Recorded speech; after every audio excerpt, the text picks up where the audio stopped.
Yeah, it is another episode of the Autumn Windbags. RJ Clifford, Juan Soto. Let's have some fun today. 94 days. It's getting down there. So the Raiders kickoff. Getting down there. Raiders Chargers. We're in double digits now, Soto. Double D's. Double D's. You know, I love these like double D's. 100 days. I know it's not exact, like the math doesn't check out, but it feels like a third of a year, right? There's 365 days. You do the 100. It's like, okay, that's like a third of the year. Once you get down like under 100, you're like, okay, it's now we're using different fractions. You know what I mean? Yeah, man. It's gonna get there quick. It's gonna get there really, really quick. I'm excited. Should be. A lot of reasons to be excited. And one of the reasons to be excited is that the Raiders actually have a standard NFL caliber defense. We haven't been able to say that for 20 years, Soto. 20 years. We haven't been able to go. We can like pretend to be optimistic that we think the defense is going to be good, but it would be nothing but hopes and dreams and rainbows and unicorns in our minds. Now we actually can go back and be like, here are the stats, here's the tape, here's the players, here's the improvement, here's the coaching staff. These are the reasons to be excited. Yeah. And we talked, especially last week, we got into it, how the number one in points per game in the last half of the season is like awesome, and reason like there's a lot of good things the Raiders were doing, but and you've been bringing it up and reminding everyone often, it's all on the backs of playing backup quarterbacks. It's kind of helpful. Yeah, I mean, 6 out of the 9 games that that AP coach was against backup quarterbacks. Now, in fairness, the Raiders were number 4 in DVOA in that time period as well. So we'll take it.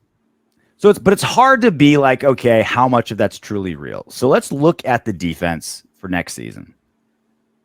And let's look at them individually, because we know, like, in the grand scheme of things, right, we can put into like the obvious thing to look at was Antonio Pierce took over and the defense was just, fuck yeah, let's go, rah, rah, rah, let's start banging some heads. And that's kind of what we all kind of gave it credit for, right? And I think there's plenty of reason to think that's a big part of it. I don't think that's a very real part of it, yeah. It's a real thing. Because it's not tangible doesn't mean it's not real. It's a very, very real thing in a football locker room when you are jacked, motivated, the coach has you focused, has you guys zeroed in, you're playing for someone you love, you're going to do that extra rep, you're going to go extra hard. That's all real shit.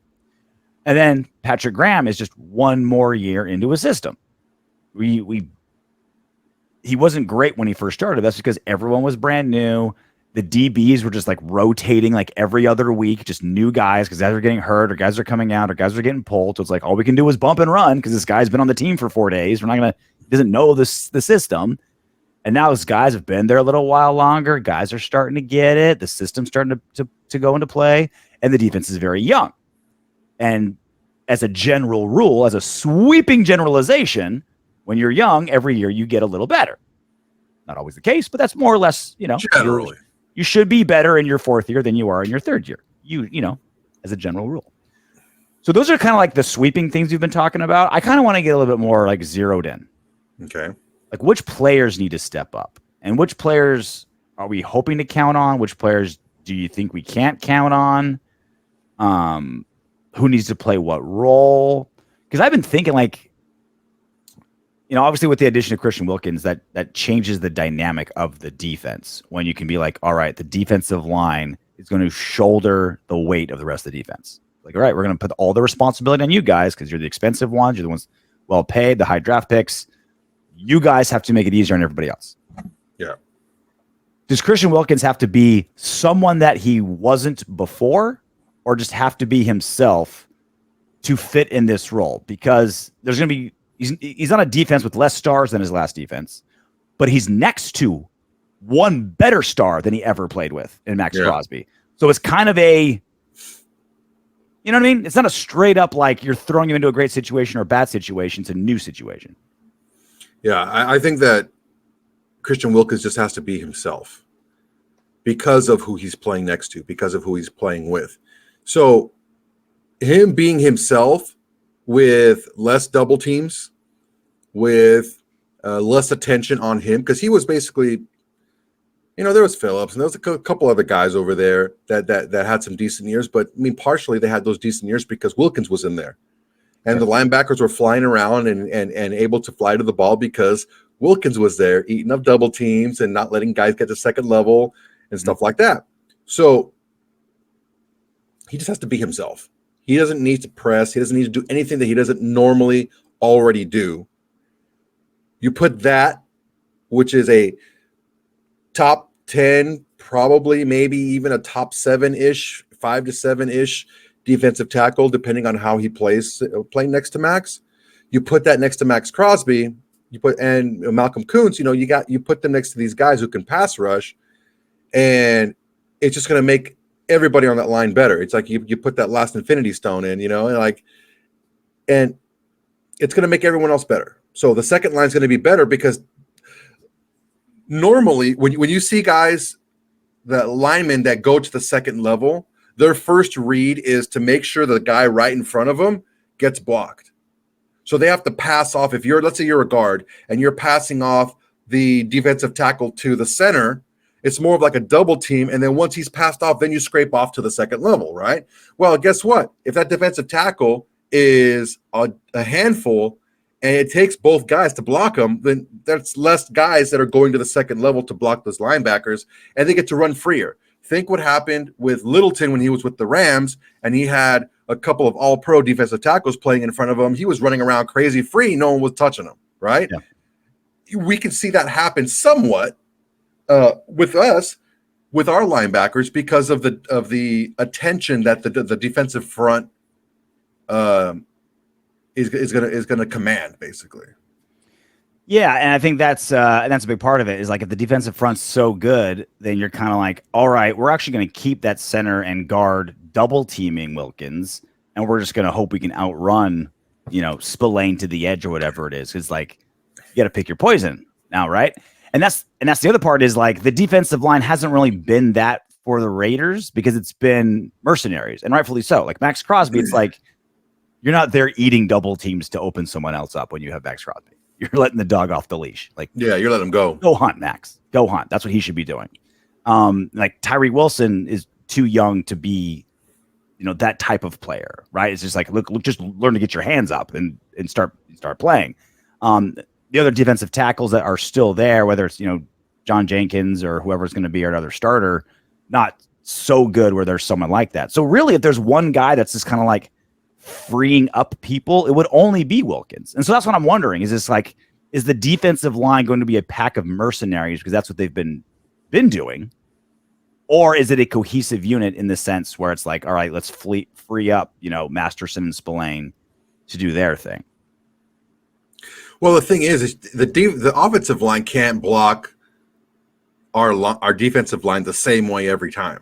Mm-hmm. So there's going to be plenty of opportunity for other guys to get one-on-one matchups or easier matchups. Maybe you they slide the protection and Malcolm Koonce is going up against a tight end. You're going to eat all day off of that, right? Yep. And in the run game, if you're not using the lineman to scrape to the second level, then you're going to use a wide receiver to crack down. You're going to use an H-back or a tight end to try to block that. And it's just a lot easier because the blocking isn't as good. So they're going to try different things. They can't do the same thing over and over again. So there's going to be plenty of opportunity. It's not going to be, well, we're going to just, let Malcolm Koonce just eat all freaking game because he has the ability to do that. So it's going to be a problem when you have any line that you see out there that's a dominant defensive line. It's almost impossible to block both guys for any length of time, especially two guys like this. And they seem to be, they were working together all off season. Like all the linemen were in there. You saw it on the Rush podcast before they moved to the Vegas spot, that cigar lounge, right? Mm-hmm. All the defensive linemen got in and did the podcast, and they're talking about how they've been working out together the entire offseason. And I don't know that the individual stats are going to be as important as how they're seen as a collective. I think that's the mentality going in. And I think that because they're so encouraging to each other, it's not going to be a problem where they're like, oh, well, this guy's getting more shine than me. It's like, no, we're all working to do this together because they know hey, if I'm doing my job and I'm eating up all these double teams and I'm making it hard. If let's say I'm a butler, right?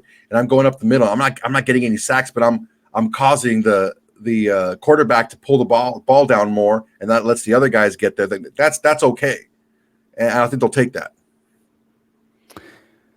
I've been wondering who I think needs to step up the most next season for the Raiders, and I keep thinking all right, Spillane has already done it. Can he keep doing it? Obviously, Koonce had a fantastic second half of the season. He's a little bit. We'll get to him in a second. To me, he's a little bit more like, I want a fraud check on him. Was that just like a blip? Like he just happened to have this great little chunk that we never saw before, or is that the guy that we're going to have moving forward? That's why I think it's Jack Jones that has to step up, because it's looking like we'll get to the cap in a little bit. The salary, there are hordes of money, these bags of golden bullion that we have in cap space. Thank you, Jimmy. Thanks, Jimmy G. And your drug problem, whatever it may be. Appreciate it. But if he doesn't step up, then we're really in a rough spot here. Like the defensive line is going to have to be amazing, because it's looking like it's going to be like Bennett, or I don't know who's going to be the other corner unless we pick up somebody not too great. And if we're stuck with kind of two bad corners, it's going to be a rough defense. So, like you were saying earlier, it's easier to play man coverage. Like it's you don't have to like simpler. You don't have to think as much. Yeah, it's simpler. Yeah. It's more straightforward. And if we're getting the pressure that we should get on the defensive line, we should be able to take some more chances on the outside.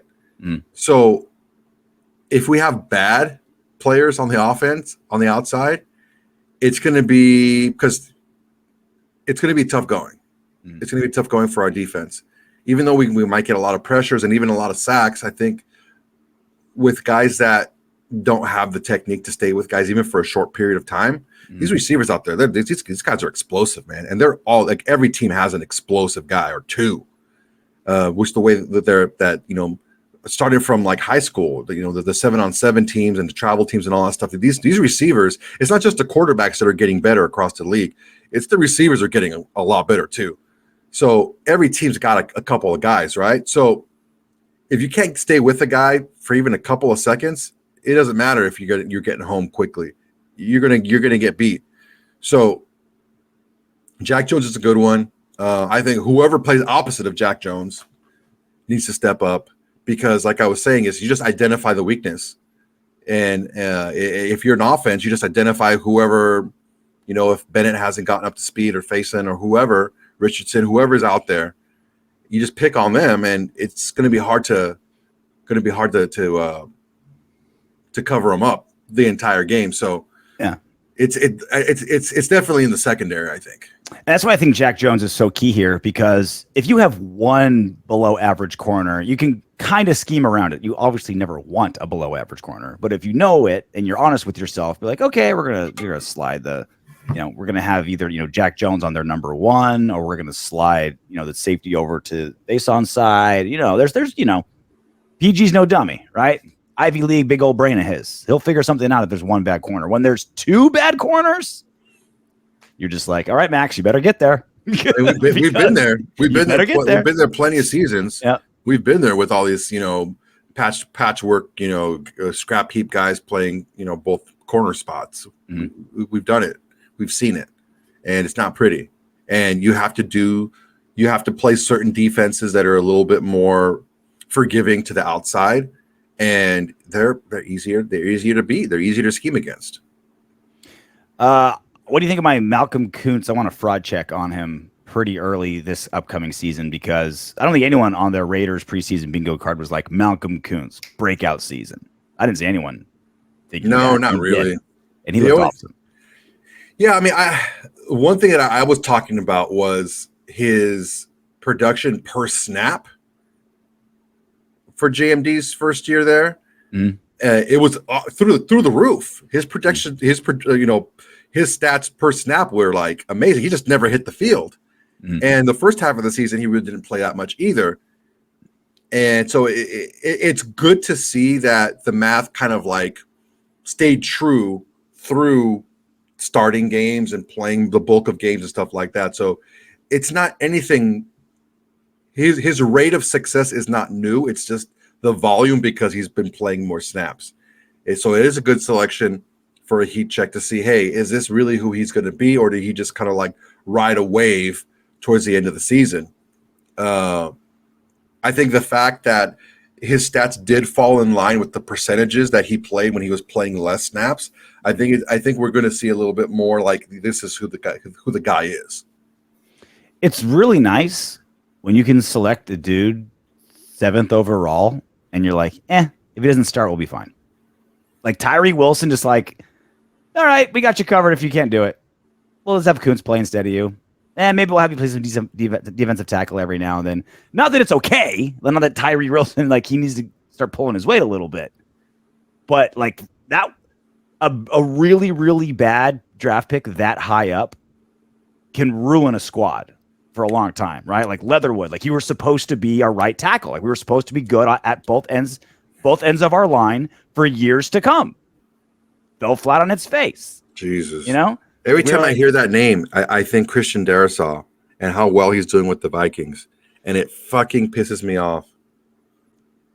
And we've got many of those, right? How many times have we drafted our future number 1 corner? Like, this corner is going to last us 10 years. Like, I feel like we've done that so many times. Like, and it's cost us, right? Those whiffs, those first round picks has cost our development. So, like, we're playing catch up every time. This is the first time in a while where we're not calling him a whiff. It's been 1 season, but if Tyree Wilson is a whiff, like, okay, that sucks, but we'll be fine. We got other guys. Yeah, the defensive line, someone else will step up. There's 2 layers to this. There's 2 layers to a rookie, to a young player. There's draft. There's selecting him, right? There's the draft, right? And then there's the development. And I think the development portion, because the roster and in a lot of respects, the organization has been in scramble mode for so long, the development wasn't there. Mm-hmm. The longest tenured coach was Jon Gruden, and he hates young players. Mm-hmm. Hates young players. And that's not a secret. He doesn't like them. He doesn't like playing rookies. He doesn't like it. You can tell Gruden watches a lot of MILF porn. He's like, these 22-year-olds, they don't know what to do. Listen, I'm good with a little stepmom MILF porn. I'm good with that. But it's like, I'll take experience over tread on the tires any day. You know what I mean? I won't say any day, but it's a good mix. You want to have. You can tell by the grunt exactly what I want. You're like, okay, been around the block. But look, he was the longest tenured guy that we've had in the last 10, 15 years, and he didn't like playing young players. That's never been his MO, is developing young players. It's getting veterans to come in and patchwork guys and having some stars, but getting a lot of patchwork guys to come in, on short deals, not developing young guys. So now we have a guy that has done that recently. He's coached in high school. He's coached in college. That's all development. That's all it is. Because that you got to get these guys amped up, and you got to get these guys up to speed, and you got to get these guys maxed out quick, because you're going to lose them quick. So the clock is a lot shorter in high school and college. So the development has to be more of an emphasis.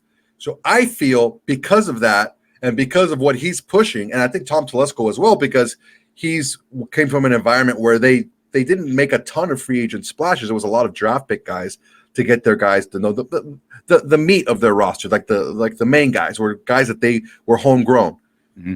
So the mindset is there. And like I said before, as far as an organization having a singular goal down the line, that's their goal with the roster, is draft and develop, not just draft and hope and wait and see and get a bunch of free agents. Like, no, we got one guy, maybe we'll get another, but it was mostly like, let's get these young guys up and let's get these, young guys developed, which is going to bode well moving forward, as long as, we do a good job of selecting the right guys.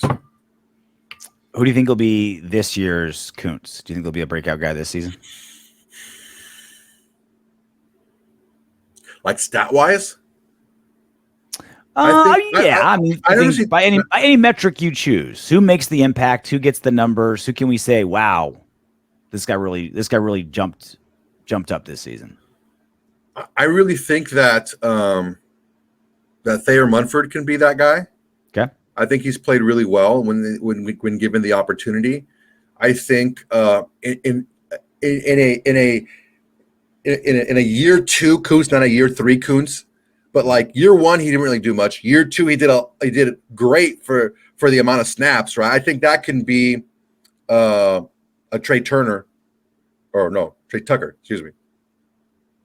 I was talking defense, but I do love your Munford. I do love your Munford. Yeah, Munford's a good one, but defensively, Isaiah Polomau I think can be that guy. Okay. Every time he gets on the field, he's around the ball. He makes something happen. He's just so good at special teams. I think this might be the year where he gets a little bit more run in game. Do you think he's going to be a starter? Do you think he'll take over for Epps or Merritt? I don't think he'll be a starter. I think he'll play a lot though. He'll play a lot, kind of like a Koonce, where he wasn't a starter till the end of the year, but he showed those flashes before with those 3 safety sets that a PG likes to run. I mean, there's plenty of time and there's plenty of opportunity for him to play. Plus, he's an SC guy, so. Well, that's the thing is I keep wanting to like say you're just like SC hyping, but I think you're right. He is damn good. You're right. He's really damn good. I think he's pretty damn good. Well, if we don't get a number 1 corner, it's not for lack of dough. Thank you again, Jimmy G, for the extra dough. We really appreciate it. After the June 1st designation was done, they redid the salary cap, and according to overthecap.com, we have the 6th most cap space in the NFL. Patriots are the most, $46.4 million. They couldn't buy a player if they tried. They also have like no weapons on that team. Yeah. Commanders, 43.3. Lions, 40 mil, which is crazy because they have a franchise quarterback. Cardinals, 35, which is crazy because they have a franchise quarterback. Jaguars, 34 mil, 0.2. Raiders just beneath the 34.1. And the cap is so, like, depending on which cap, do you go to over the cap? Do you go somewhere else, like Spot Track, all these other places? Like, they move around millions. So we could have as much as, like, the 4th most or as little as the 7th or 8th. Either way, we're way the hell up there at $34.1 million. Either way, we ain't starving. I mean, you give me one good goddamn reason why we're not just loading up on tackles and corners right now, because there's some out there, and we can afford to like gamble and take some swings. Yeah, there's quite a few corners out there that can definitely help us. I just don't think that they're very interested in signing as of this moment. Mm-hmm. I think that it's best for them to kind of sign as a wave, as a group, and it's kind of like a game of chicken. Yeah. Where no one wants to be the first one to sign because they're all about the same level, Yeah. And if you sign one, like the next guy's going to get a little bit more, and the third guy may get a little bit more, maybe a little bit sweeter deal. They don't want to. These guys don't like training camp. They don't want to be in training camp, so they're going to wait till probably like the last week of training camp before they really start kind of like going into the preseason. That's when I think that these corners are going to start falling. I wish we need to get a capologist on here and help us out, because we were talking about before the show. It's like, had we start like doing our extensions now, pay signing bonuses now, have them count to now, like even though they're still on their rookie, right? Like, Koonce would be big. Could we extend Koonce now, but put like 10 million of that cap on this year, even though he's only getting the 3rd year, 4th year, whatever, like rookie pay scale number, but can we move cap there? Like, now it's getting like really complicated. I don't even know if that's a thing. But if we're not going to start signing dudes, let's start extending our dudes and front loading these deals. I don't know if it's possible. For sure. That's definitely like the goal, I think. And just talking about how Tom Telesco built those Charger teams, he built them from within. Mm-hmm. So I think that he's more inclined to look inward first and how he can create flexibility with the money that you have, because the money that we have this year can save us a ton of money next year and the year after. because of how we can structure some of these contracts. So that's why I don't think we necessarily need to go sign 3 or 4 different tackles, like maybe one or, one guy in the secondary that can help out, because we can then use, the money to get a guy that we can plug in for next year, so we can continue to have good cap year after year. And then, whatever happens with the quarterback situation, eventually when you have to pay them and stuff like that. So it's going to be a mix, I think, a mix of signing our own guys and maybe getting a guy on the line and getting a guy in the secondary. Because that's a Pro Bowl corner and a Pro Bowl tackle if they're out there, right? Easy. That's that money plus, right? You've got a lot of cap space when you're like, hey, Maxx Crosby, here's $8 million just because. Like, it's just like, we're not extending you. This is an incentive laden. It's just, here's $8 million. You're the man. Thank you for your service. That's when you're rolling in dough. Yeah, dude. Freaking AP was like, pay the man his money. That's he went to bat for me, so it's like, all right, pay the man. Yeah, that's his commission. That's Telesco, man. That's Telesco, dude. He likes to reward his guys. He likes to keep his in-house players that are performing. He likes to keep those guys around. So it's a good thing to do, man. It's a good thing. Keeping your own guys is great. That's like when you don't get a dance from a stripper, but she was just so cool and just hung out with you for 20 minutes. You're like, all right, here's $20. Thank you, baby. You're beautiful. You know what I mean? It's like the best thing is our friend, a mutual friend, and I, we go to this gentleman's establishment. I like to call it a single mom and starving student fundraiser. Mm-hmm. We go there and hang out. It's a bake sale. Yeah, it's a bake sale. They're baking them cakes and the clam bake. Yeah, clam bake. So we know one of the bartenders there, right? So we're just talking to the bartender, talking to her and stuff. And then like a lot of the girls, because they see us like being so friendly with the bartender, like more friendly than just like normal friendly bartender, right? Yeah. So like, oh, hang on a second, let me sit on your lap real quick because I need to cool off from that last dance. I'm like, oh, okay, fine, go ahead and just hang out here. I need to relax on a limp dick after that rager that guy had before. Sit your sweaty ass on this balls. Yeah. You freaking you slide a couple ones in the titty or something. It's no big deal. Yeah, it's just like, hey, thanks, baby, you're beautiful. Like, you're here working. I'm here to have a good time. I didn't plan on leaving here with money in my pocket, right? So it's like, all right, here's $20. As we did for Maxx Crosby. Just exactly. It's like we know what you're capable of in the VIP room, Max. So here's just $20. Just think of me next time I can take you back there. Right. Delivering on the field, I always save my ones. Like I always put my ones in a little stack and I put it in my car. So whenever I go to the freaking gentleman's establishment, I just open my little center console. I'm like, all right, put a 20 on top. Yeah, put a 20 on top and roll it up. Yeah, you got a 100 on top and a Magnum condom for my monster dong. And what show is that from? I always do the same thing. I freaking pull up and I park and I'm all right. How much money do I got for these hoes tonight? how many ones I got to spread? We were talking about Jon Gruden a minute ago. Did you see this? I know you see it on the rundown, but have you seen this actual video? I saw it, but I didn't click on it. Okay. So I'm showing a tweet right now for people just on the podcast. My buddy had the idea of paying Jon Gruden on Cameo to randomly pick our draft order. He decided to pick in the order of who he thinks has the manliest name. Here's just 26 seconds of that freaking 5-minute video. The third pick in this draft, which is a hell of a name. It's a man's name. It's a man's man name, but I'm going with Bob. I just can't get that movie, What About Bob? Where that one guy was just driving Dreyfus freaking nuts. That's probably you, Bob. You're probably driving the rest of these guys nuts. So all weekend, I want you to refer to Bob as what about who? What about Bob? He's putting his all into this. You know what? I think he's got a little bit more Mark Davis than we think, because that haircut is starting to get mighty Mark Davis-esque. There's a very, very, very slight part in it that's keeping it from being Mark Davis. Once he starts moving and he talks a lot with his hands. Once he starts moving and shaking, that part's going to start to flip down a little bit, and it's going to look a little bullish. Like right there, it's a little bit of it's starting to kind of wave over to it's an actual haircut, not the full. but the hair on the sides is creeping over the ears, man. I'm telling you, it's a slippery slope once you start doing it.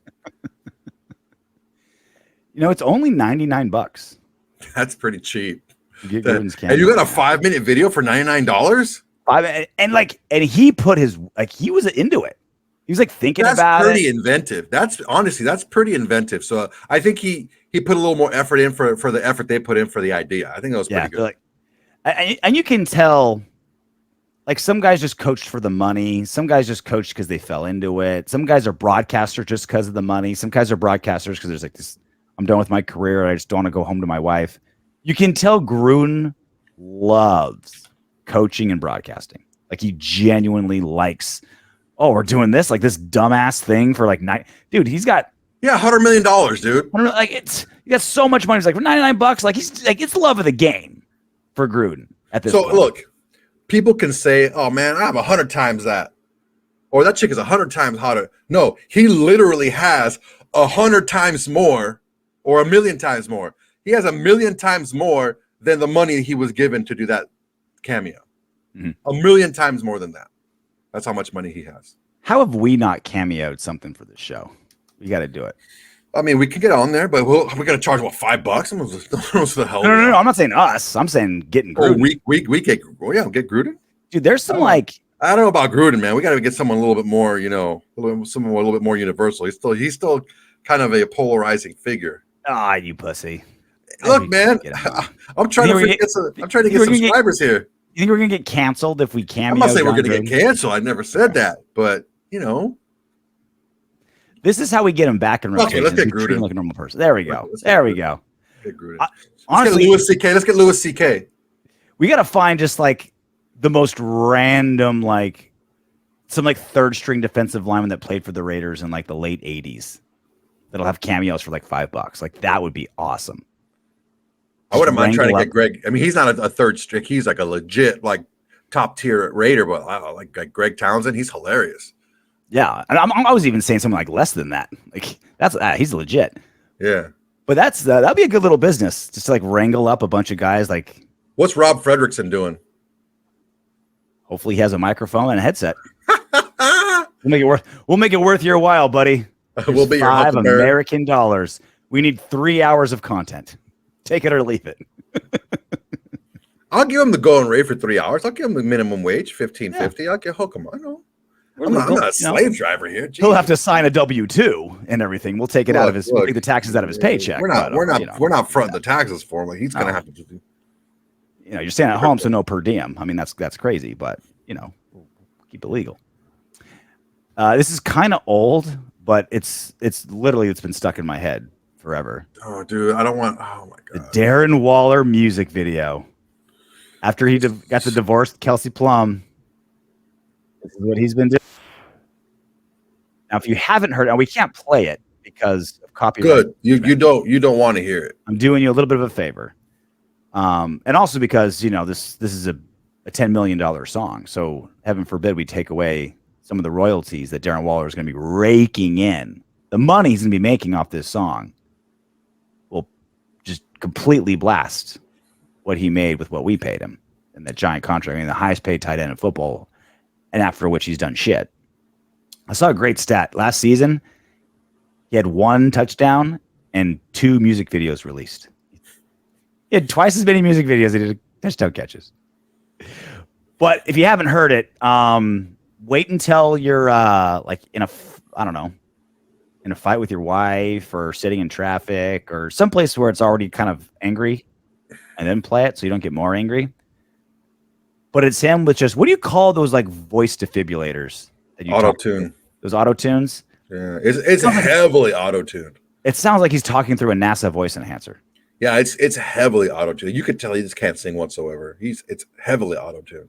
It sounds like he went into Jennifer Lopez's music studio and didn't change the settings. No. The Jennifer Lopez voices that you hear, it's not even hers. So at least the person who's pretending to be Jennifer Lopez can actually sing. It's an AI of Darren Waller. I heard a little bit of it, and I'm like, what is going on here? But I mean, this was probably one of the best moves that Mick Ziegler made is trading him for a 3rd-round pick. People were screaming up and down, "You only got a 3rd-round pick for the best tight end in the NFL." I'm like, whoa. He's not the best tight end in the NFL. He's older. He's often injured. He's starting to go a little bit crazy. A 3rd-round pick is a steal and a half, and it's shown to have been. Yeah. Where are those guys? Hey, there was a bunch of guys out there. It's like, oh, you're going to see this and that, blah, blah, blah. And that's why I always give the double bird to those guys. Wait and see, because when they're wrong, where are they? It was the right move after the wrong move, right? Like, you heard me forever. Like, you paid him 2 seasons early. He had 2 seasons left. Why are you paying him? They paid him. They didn't do shit. So then they made the right move, right? They kind of dug themselves into a hole, kind of dug themselves out of it. But okay, this is my favorite part of the whole thing. Dude, what are you doing? It was just about to hit. No. You missed the. What you got? See when he got stabbed in the back? Yeah. Oh, stabbed in the back, and then he's fine. And then she looks at him. She's like, "Oh, ha, ha, ha, ha." She had an ass on her too. Yeah, And Kelsey Plum didn't have an ass like part. that. Dude, shout out to Graphic Raider. Freaking did like a spoof of this. It was hilarious. So he's dead. His eyes are closed. Oh wait, the water woke me up. It's cold, dog. Water's cold. Oh, tropical man. I need 85-degree water. So he gets stabbed and he's dead, and he's brought back to life by a slight ripple in the beach. Not a lot. I don't think acting's in the future of Darren Waller. Yeah. Okay, be dead now. Okay. Oh my God, it's cold. Took my breath away, dog. Damn, he's like, damn. Took my damn breath away. Shit. Feel the weather fall. Oh, such a terrible song, dude. How such a terrible song. I almost feel bad for whatever hangers on or around Darren Waller that have to look at him with a straight face and be like, yeah, dude, this fucking slaps. Oh man, like this music video is the best. This song. Don't ever say slaps again. I'm feeling it. I'm feeling it deep down in my soul. Like, you're really touching me. I can feel your pain and you know how you're hurting. Divorcing that psycho Kelsey Plum from the WNBA. I think the reason why they can do that is because if they didn't, they would have to let people actually touch them to make money. That's why he's like, I'm going to fake it, saying that he touched me, because if not, some dude is actually going to have to touch me and pay me for it. Because out some ZJs. Oh God, this is. That's why he freaking skipped on what was it? His rehabbing from his actual job that pays him money to do freaking nonsense like that. C'est la vie, Waller. Bro, look, I'm not hating on the dude. Go do whatever you want, but you're just not good. You're not good at it. It's just not good. I'm hating. It's pretty stupid, dude. Like, you're a grown ass man, and this is how you're. No, like, if you want to go be an artist, that's fine. But like, at least be better at that than what you are to get paid for. Mm-hmm. I mean, maybe last year he was better when he played, but I mean, I'm sure the Giants are waiting for him to say he's retired so they can get some of that cap relief. Yeah, dude, you see like all those reports, like Darren Waller is likely to retire. It's like, that's not coming from Waller. That's coming from the Giants. They want they want to push him to freaking retire because they want that cap. Yeah, for sure. Yeah. There might be one of those like Jimmy G fake drug test failures in his future. What? Who said that? I didn't even think of this. So there's a report from Sports Illustrated. The Chiefs are considering not using Harrison Butker on all kickoffs due to the new NFL kickoff rule. So, like, you know, we all know the new rule. They're way up front. The special teams, kickoff return team are just 20 yards in front of each other, and everything's like condensed, right? Which I didn't even think that the kicker is going to have to be a genuine tackler. Like, instead of just like, God, I hope it doesn't come my way. And then, like, you know, like Martin Gramatica wouldn't be able to like be a kicker in this scenario, right? Automatica, Gramatica. It makes me wonder, like, do we want Daniel Carlson doing our kickoffs? No, because he's so valuable. No, right? Hang time, valuable field goal kicker. Hang time doesn't matter anymore. Yeah. Normally, like, you can get guys that can kick the ball far. Like, yeah, you can get those guys, but you want guys who can kick it high and far. You want hang time, so that's your coverage team. Nor in the old rules, you want guys to be able to get the ball high and far in the air, so their coverage team can run underneath it. Right? That doesn't matter anymore because they're only like 10 yards apart. So hang time doesn't matter. You just need to get the ball down the field. It's one of those situations where it's almost like you can be a complete non-athlete, just have to be accurate. So you just like get the ball like real high. I thought forever, I never brought this up because it would make me sound so dumb, but I always wondered if there was a never really stopped good, you from saying something dumb, RJ. I know this is how dumb it is because I'm actually drawing a line for the first time. Jesus. If there was in the old kickoff rules, is there a technique where you can kick the ball so high up in the air, but far enough down where it's almost like an onside kick every time, but you're getting it to like the 35? You know what I mean? Not like a true onside kick where you're in your own territory if you don't get it, but like we're just going pure vertical. And if we can get to like the opponent's 35, then it's worth it. If like our coverage can get there almost at the exact same time the ball lands, then you'd risk if like a 50-50 chance, or even like a 30-70 chance of getting the ball. You'd be like, yeah, you can have the ball in the 35 or the 40 every time if we have like a 1 in 3 chance of recovering. I always thought like, was there a kicker that someone trying that to just pure like a way to like maybe toe the bottom of it so it's all power up and then just and gives your coverage a chance to get there? I think that the numbers that we've seen is because now you can. Well, the starting field position, if there's a touchback, the ball is now going to go to the 30, not the 25. Mm-hmm. And the statistics on starting field position, the 30 as opposed to the 25, the scoring probability is significantly higher, starting at the 30 as opposed to the 25. So I don't know that any special teams coordinator is going to relent and try to get them to get even the 35 is worse. So it's going to be a lot of. But you get what I'm saying, though. Like, no, I understand what you're saying. Well, I just don't think that's not how they think. You'll give up the 10 yards if you're like, hey, and 1 in 3 times we're going to get a recovery, right? It's almost like an onside kick. Before was just kind of like a wild, outlandish thought that I always had.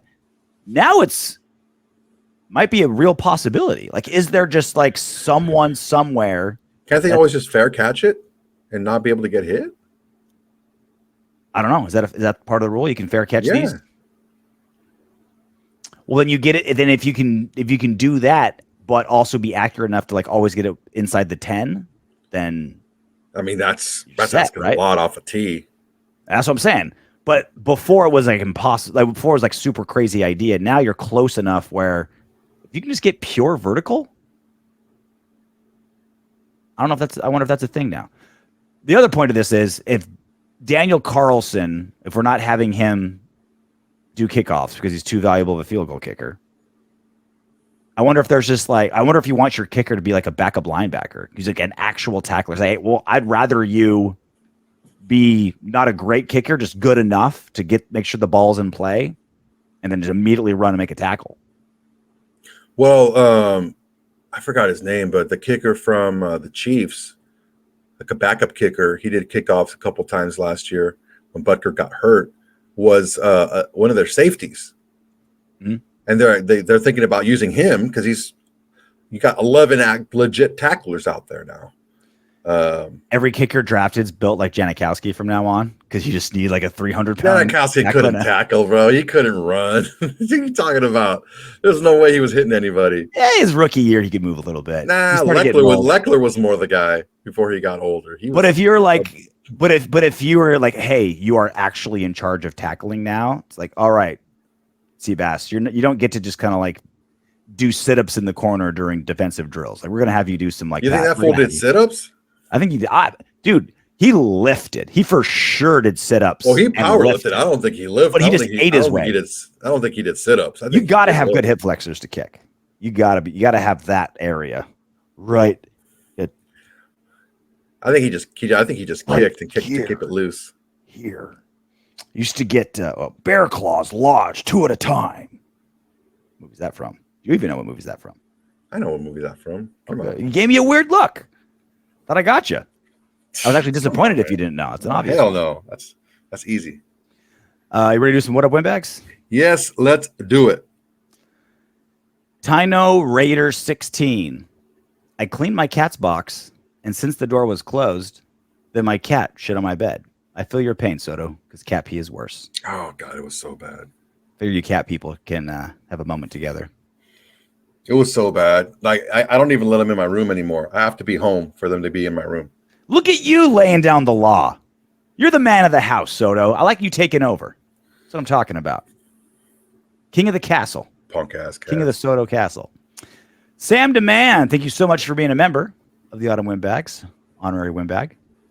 Does Mark Davis have any kids? Talking about Mark Davis and not being the father. Also, Soto's mom, if you ain't cheating, you ain't trying. The track and field. Is it called a track and field field? Track and field turf? Track and field arena? I mean, it's throwing. Track. It's a throwing pit. That's what it was called. It's just the track, right? The track and field track. Track, yeah. Just track and field, I know. No, I mean, the field stuff was really only like the throwing stuff, and there was like the throwing pit. I mean, there was two different ones. We had the discus, and then the shot put pit was another area. But dude, I talked to her about it. I saw her over the weekend, and I talked to her. Do you remember that? Oh my God, I can't believe you would tell people that I cheated. I'm like, Mom, nobody cares. Just relax. No one's gonna shame you. Like, shame on you. The CIF is gonna go back 25 years and take away all of Soto's medals because Mrs. Soto was cheating. Yeah, like Reggie Bush's Heisman. We're gonna go back 25 years and take your awards away. I'll get it back in another 20 years. Dude, one of the best game day signs I ever saw was it was I think it was like Ducks SC, or like I think SC was up in Eugene, or I don't remember what it was, but it was a Pac-12 game, and the guy had a sign, and it's like, this sign has as many Heismans as Reggie Bush. It was so good. One year, I think it was Reggie Bush's senior season. Like almost every single, whoever thought this up, whatever fraternity thought this up or sorority thought this up, made a killing, because almost every single female student, had a T-shirt that said, "Straight chicks love Bush." It was hilarious, and almost every single one of them had one on. And and game day was there, and that's when Desmond Howard was on game day, and he was dressed as Reggie Bush, so he was walking around in like full uniform and interviewing people. It was pretty hilarious. The best game day sign was some guy just put "needs beer" and put his Venmo under the bottom. Yeah, like 30 grand or something like that. Yeah, because it was like Venmo was kind of new. Like everyone, like people had just gotten it, but it was still kind of like. Was that game day or was that a baseball game? I'm 99% sure it was game day. I'll go along with it. It was a college. It was a college. Right, it was a college kid. He's like, need beer money. Venmo, cashed in huge. Raider Twan. What's wrong with a big girl? Soto, I yield the floor to you. Nothing is wrong with the big girl, okay? If that's what you're into, there's nothing wrong with it. But if I'm going to do a favor for someone, there's a big difference helping somebody move from an apartment to an apartment, or helping someone move to like a woman the size of an apartment. A 4-bedroom house with all the freaking furniture for every bedroom and all their clothing and all their that's a difference. You're doing somebody. I was doing someone a favor with these big girls, and that's fine. I had a good time, whatever. I had a fun story to tell. But I mean, at least have like a cute face. So some of these girls were like, man,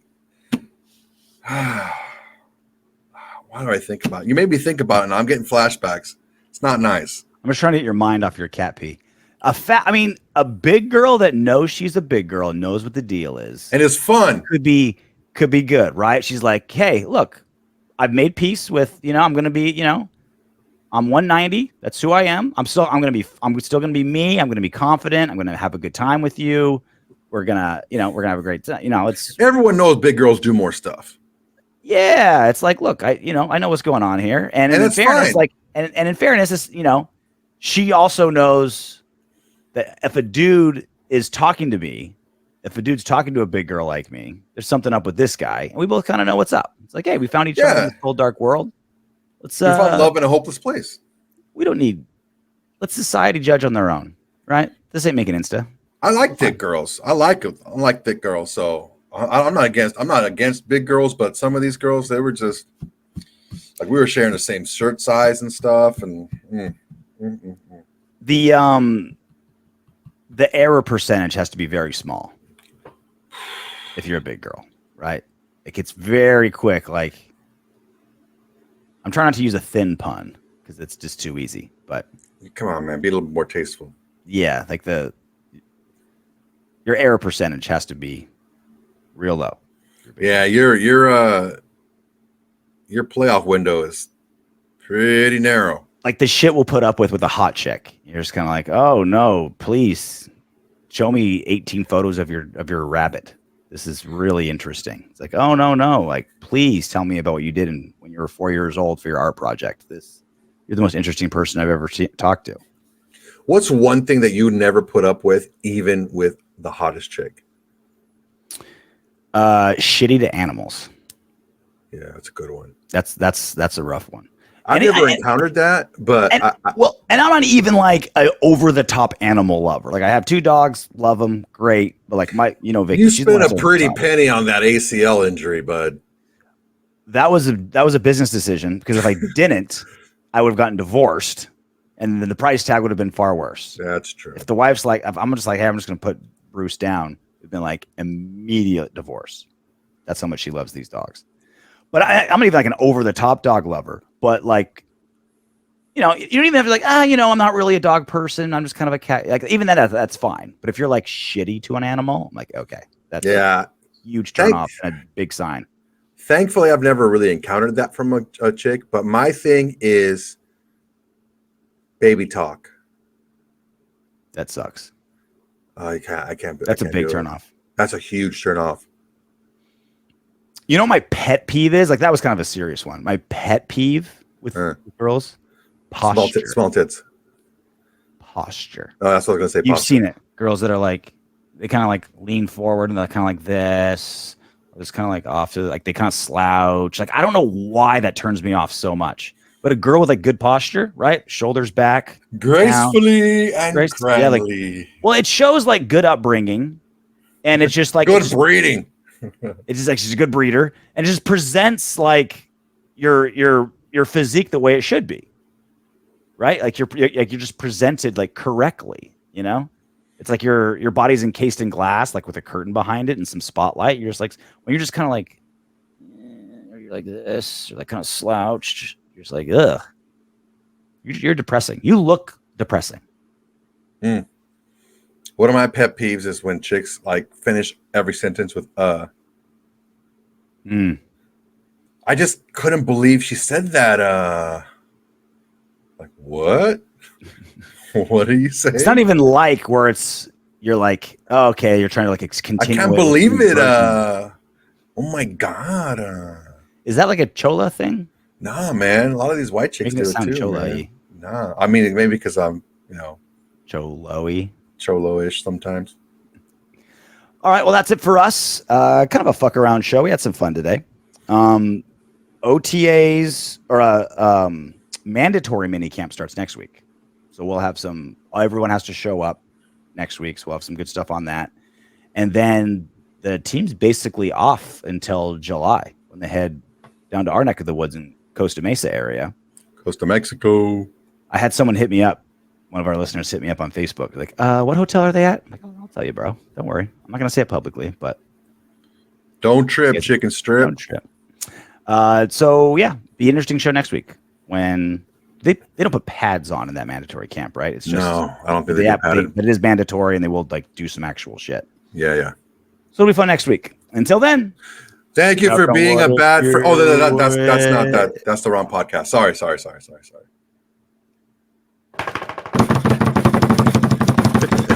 Hey, you made it to the end of our video. Great job. I know you want more. Go ahead and click the next video. And if you're feeling